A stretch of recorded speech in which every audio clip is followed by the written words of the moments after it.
We learned last time that Hashem got Moshe Rabbeinu's attention specifically through a burning bush.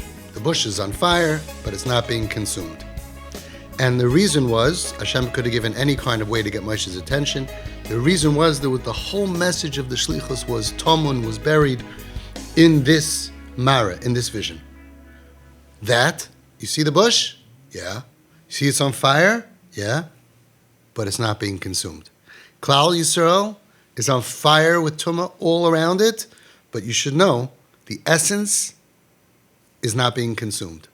We call that a chelik l'ka mimal mamish. And there's nothing wrong, and there's no damage to the Yid, even though they are memta shari Tumah, even though they're in Heferu Bris Milah, they stop giving the bris. That's what you need to know. They are worthy of Geula. Go and redeem them. Moshe Rabbeinu says, hey, I got a problem. You convinced me of this whole thing that they're worthy of Geula from a sneh. Are you giving me a portable sneh? How am I going to convince them? They're going to have the same questions as I did. We are not worthy of Geula because we're full of Memter Shari Tumah, and it probably destroyed our essence. We became bad. Kids are going to clubs and kids are doing Averis. They probably became bad. Their essence probably became spoiled and rotten. So very nice, you convinced me by a sneh, but this sneh, I can't carry a sneh. I can't carry a bush. Are you giving me little portable ones, or how am I going to tell them? And that's taka what happened when Moshe Rabbeinu came and he told Klal Yisrael great news. Higia zman geulaschem. Hashem came to redeem you. What was the reaction? Heich anu negalim. What are you talking about? Heich anu negalim. How could be redeemed? The whole Eretz Mitzrayim was full of our avodah zarah. It's impossible. And that's what Moshe Rabbeinu told Hashem, Behein lo yaminu li. They're not going to believe me. Hashem is interested in them. They're not going to believe me. So Hashem says, fine, you're right. He says, Moshe, what's in your hand? He says, a mata. Hashem says, throw the mata down. It turned into a snake. Moshe got scared. Listen to how beautiful this is. Moshe got scared. Okay, and Hashem says, go and take the snake into your palm of your hand. Biznavai, the tail, note that, turns back into a stick. Very cool. What exactly happened here? Hashem just was like, wow, that's right. I don't know how I'm going to convince them. Hey, Moshe, what do you got in your hand? A stick. Oh, great, I got a great stick trick. Whoa, what a coincidence. I'm so happy you have a stick in your hand. Now I got a great trick. And he's scared. He gets scared that the stick turned into a snake. Why did he get? He's in the middle of talking to Hashem. In the middle of talking to God, and you're going to get scared of a snake? What scared him? And how come when he told him to take the snake, why didn't he take it by the face? Why did he have to go to the tail? And what was the purpose of taking it back and it turns back into a stick? L'chaira, because he needed a stick back for the next show. The real wow would be that the stick turned into a snake. The fact afterwards that he got it back to a stick is not the wow, l'chaira. In fact, when he turned the stick into a snake by the Chatume Pare, they also, magicians knew the stick trick. So, l'chaira, that was the big trick. Stick turns into a snake. Everyone calls, says, ooh, wow, we never saw this one before. And that's going to convince them. But really, why would that convince them? The Egyptians had the same trick. And again, taking it back, according to Pashup Shat, is just to get your stick back for the next show. Says in Nesivas Shalom, listen to this, beautiful. The point of the trick wasn't just to wow them with a trick. The point was to answer their question. Their question was, Heich anu negalim, how could we be redeemed? We're bad. We're not who you think we are. We changed. Our essence changed. We're not Bnei Yaakov anymore. We're not the children of the Shiftei Kah. In 210 years, we lost our value.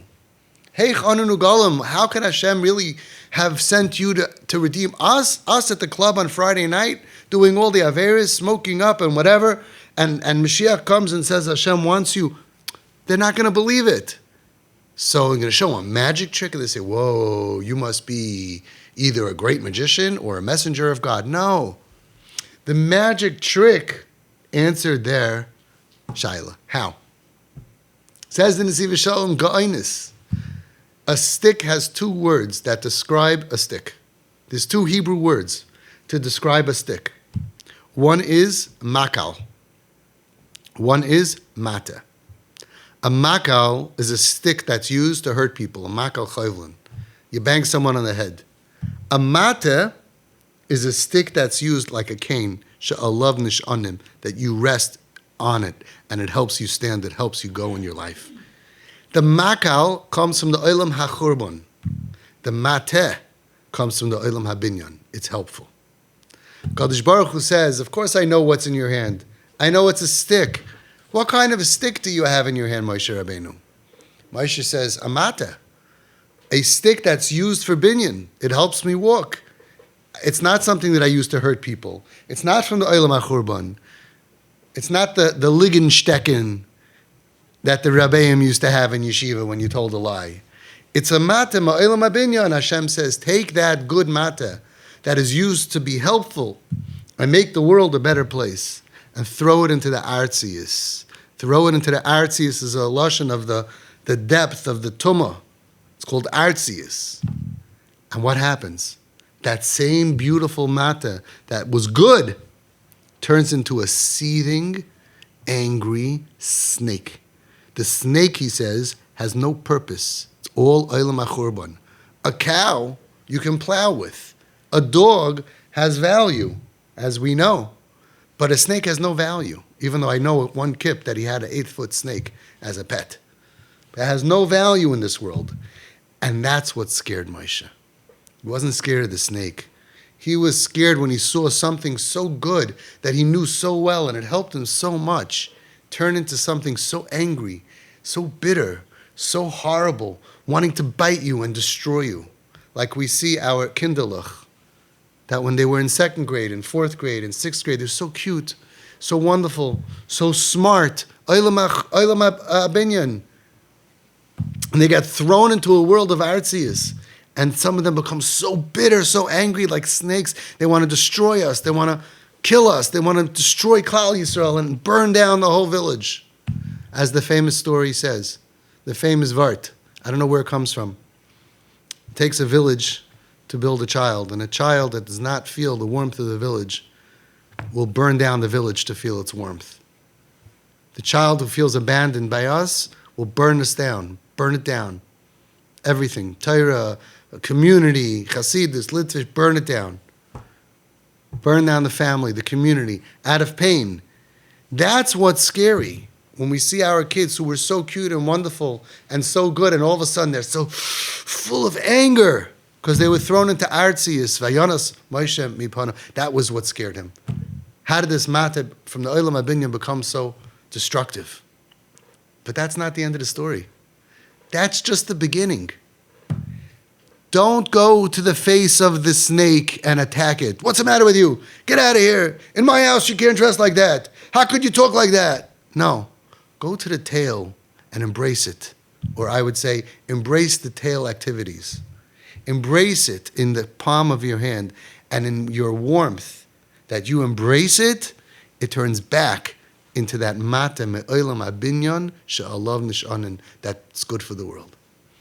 The godless of the trick wasn't that it turned into a snake.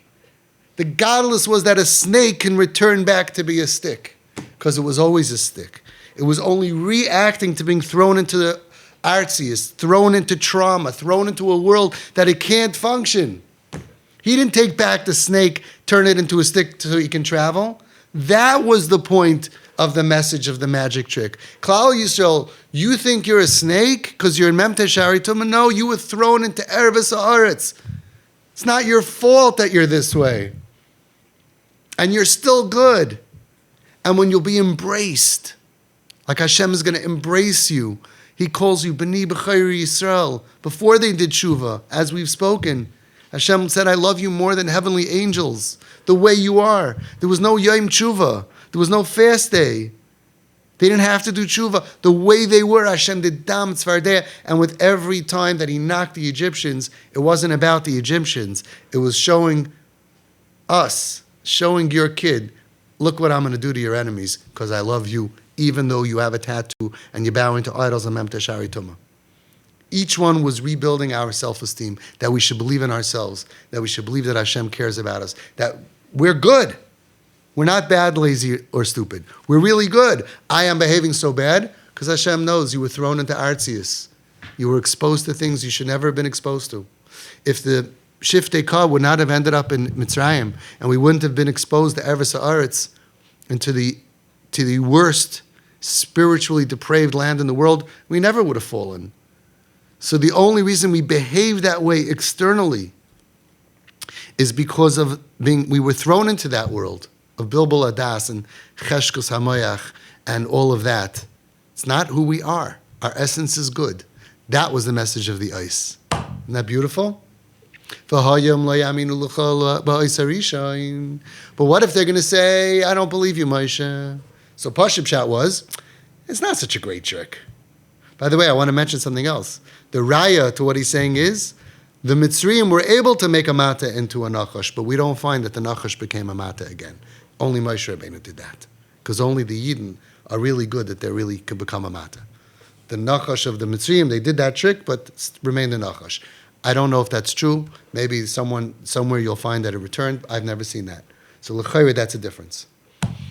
So Pashut Pshat is, well, what if they're going to say, that's a nice trick, but I've seen that. I was on Broadway. I saw that trick already. I think the Egyptians do that one also.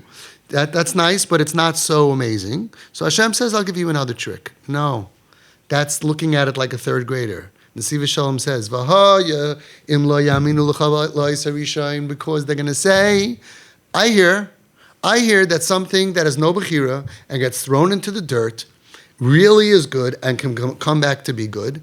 But what if it has bechira? If it's a baal bechira, it's not true. It doesn't pertain to us. We're not falling for that. We're not a stick that was thrown into Artzius. We were taka thrown into Artzius, but we had bechira. How many people say that? The kids, they have bechira. So maybe they're not going to buy it. So Hashem says, you know what? I'm going to show you a deeper lesson. Take your hand and put it inside. Take it out, and it's going to look like it's dead, and Mitzrayim is like a mace. You had bechira. You were a human being. And you went on the internet, and you did bad daveris, and you hooked up with who knows what, and you did everything, right? And then you became white like a Mitzrayim, which is mace. You feel dead inside. You feel like I have no kedusha. I have no tahara. I can't connect to any of this stuff anymore. And go ahead and put it right back inside. Right here. Right? Where it's nice and warm. Embrace it.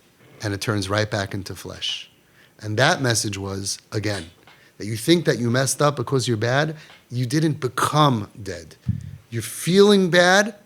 There's a way to come back. Your essence is good. And then there's a third lesson as well, that Hashem said, take some water and pour it out and it turns into blood. Very interesting, says in the Nesivas Shalom, that one never returned because that message was different. That message was that you're fakayft by a life of the Mitzrayim. You're fakayft by them. You think it has tremendous value. You should just know it's all blood. It's all a waste of time. Like we get fakayft in addiction of altered reality, of chasing things that are not real, and that needed to be broken. That it's all money. It's all blood. It's all blood. What the Mitzrayim want, it's all coming from the blood. And Hashem took that water, which is a kinui for different things, taiva and whatever, and the Moshe Rabbeinu's trick was he turned it into blood to show them has no shavis, has no value. There's no reason to let that run your life. And with those ISIS, the reason of the ISIS was to convince Klal Yisrael of one thing. The same message as the Sneh was to convince all of us that Hashem wants us, even though we act and behave badly, because we are be'etzem good. That was the point of the ISIS.